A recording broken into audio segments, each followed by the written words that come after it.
নমস্কার বন্ধুরা, তোমরা সবাই কেমন আছো? আশা করছি সবাই খুব ভালো আছো। দেখো, আজ পনির রান্না করব। পনিরটা ভেজে নিচ্ছি। আজ পনিরটা একটু আলাদাভাবে রান্না করব, তোমরা দেখতে থাকো। কড়াইতে তেল দিয়ে দিয়েছি, তেলটা একটু বেশি পরিমাণে দিয়েছি। দিয়ে দেবো একটা শুকনো লঙ্কা, তেজপাতা, গোটা জিরে দিয়ে দেবো, আলু দিয়ে দেবো। আলুটা ভাজা ভাজা হয়ে গিয়েছে, টমেটো দিয়ে দেবো।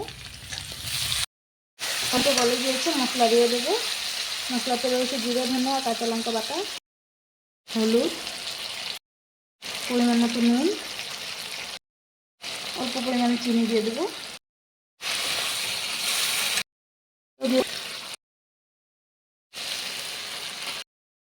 এখন অল্প সামান্য পরিমাণে জল দিয়ে দেবো আলুটা সিদ্ধ হয়ে যাওয়ার জন্য।